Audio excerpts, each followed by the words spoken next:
حضور سیدی شاہ صوفی سلطان میاں شاہ صاحب فرماتے ہیں، میں نے کہا حضور میرے گھر کے بغل میں غیر مسلم ہے، ایک ہندو بھائی ہے، ان کی ایک لڑکی ہے آستانے پر آتی ہے، وہ بیمار رہتی ہے، آپ دعا فرما دیں۔ تو صوفی سلطان میں فرماتے ہیں کہ ہندوؤں کو بھی چاہیے، ہندو بھائیوں کو بھی چاہیے کہ وہ اپنی پریشانی کو دور کرنے کے لیے غوث پاک کا نام لیا۔ آپ کا کوئی دوست ہندو بھائی کوئی دوست ہو، کاروبار سے، بیٹی کی شادی، پیسے سے پریشان ہو، تو اس کو بھی یہی کہنا، پریشان مت ہو، اٹھتے بیٹھتے ہوئے کہا کرو بڑے پیر مدد کیجئے، بڑے پیر مدد کیجئے۔ کہیں گے انشاءاللہ؟ فرماتے ہیں کہ غوث پاک صرف تمہارے ہی نہیں ہے، غوث پاک سب کے ہیں۔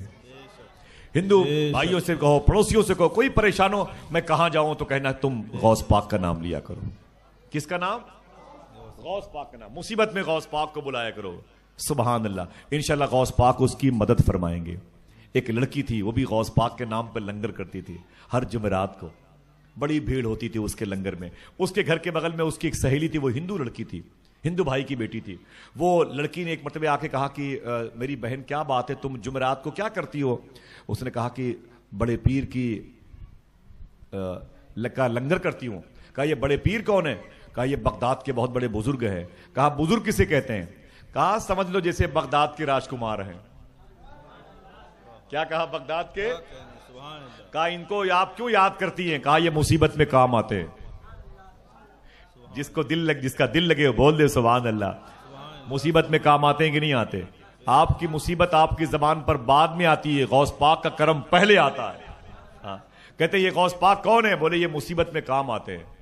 بڑے پیر ان کا نام ہے؟ بولے ہاں، غوث پاک ان کا نام ہے، انہی کے نام پہ لنگر کرتی ہوں۔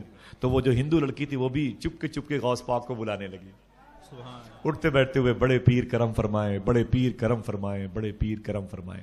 وہ اس ہندو لڑکی تھی، اس کا شوہر تھا، ہسبینڈ تھا۔ ایک دن اس کو محلے کا ایک مسلمان تھا جو دیکھنے میں مسلمان تھا، اندر سے دشمن تھا حضور کا۔ اس نے اس ہندو لڑکی کو لے کر کے دعوت میں چلا گیا۔ ایک گھوڑے پر وہ مسلمان تھا، ایک گھوڑے پر وہ اپنے شوہر کے ساتھ بیٹھی ہوئی تھی۔ جب آگے جنگل کے قریب سے گزرے نا تو اس مسلمان کی نیت خراب ہو گئی۔ وہ جو لڑکی تھی نا، وہ ہندو لڑکی تھی، اس کے گلے میں زیور تھا۔ اس نے تلوار نکال کر کے اچانک اس کے شوہر کے سر کو قلم کر دیا۔ لاش تڑپ کے ٹھنڈی پڑ گئی۔ کتاب میرے گھر پہ موجود ہے، آپ جب چاہے دیکھ لیں۔ لاش اس کی ٹھنڈی پڑ گئی۔ اب وہ عورت بیچاری اکیلے کیا کرے؟ یہ آگے بڑھا، اس نے اس کی عزت کے ساتھ ساتھ اس کے زیورات پر بری نظر ڈالی۔ جیسے وہ اس نے آگے بڑھ کر اس کے زیورات کو چھیننا چاہا، اس ہندو لڑکی کو اپنے بغل کی مسلمان لڑکی کی کہی ہوئی بات یاد آ گئی۔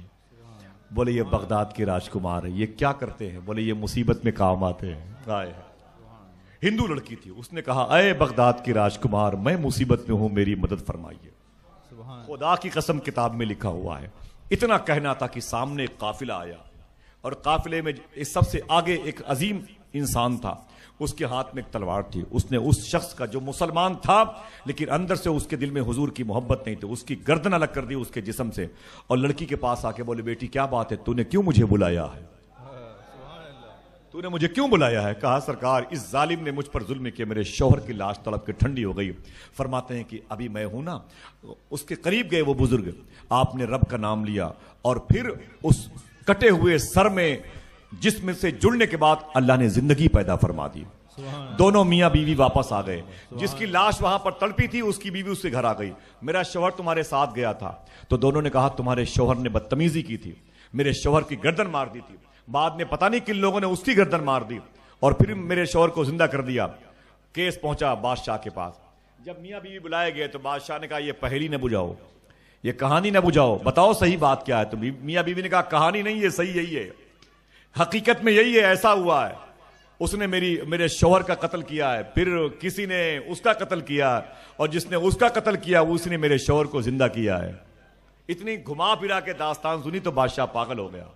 اس نے کہا یہ بتاؤ تم نے کیا کہا تھا جب وہ قافلہ آیا تھا؟ تو اس لڑکی نے کہا میں نے اتنا کہا تھا بغداد والے بچا لیجئے۔ کہا تمہیں یہ نام کس نے بتایا؟ کہا میرے پڑوس کی لڑکی نے بتایا۔ کہا بلاؤ اس لڑکی کو۔ جب وہ لڑکی آئی تو کہا یہ بتاؤ کہ تم نے یہ نام انہیں کیوں بتایا؟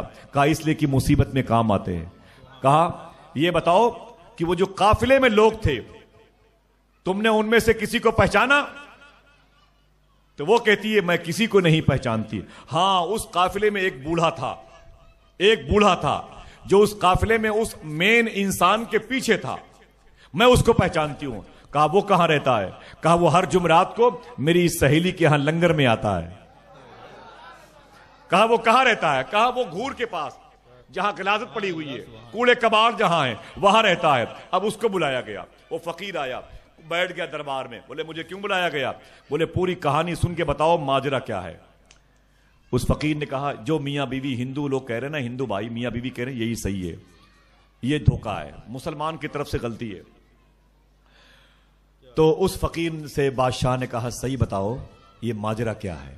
تو وہ کہتا ہے کہ میں سو رہا تھا اپنی شان میں، شان کے مطابق سو رہا تھا، اچانک میرے سامنے گھوڑے پر سوار ہو کے بغداد کے بادشاہ حضور سرکار غوث اعظم ایک تلوار لے کے آئے اور میری کمر کے پاس چبھو کے فرمایا اٹھ، ایک چھوٹی سی زمین تجھے میں نے دے رکھی ہے، اس کو بھی سنبھال نہیں پاتا، چھوٹا سا علاقہ تجھے میں نے دے رکھا ہے، اس کو بھی سنبھال نہیں پاتا۔ میں نے کہا میرے آقا کیا ہوا؟ فرماتے اٹھ دیکھ ایک لڑکی نے مجھے آواز دی ہے، ہائے ہائے، ایک مجھ سے محبت کرنے والی لڑکی نے مجھے آواز دی ہے۔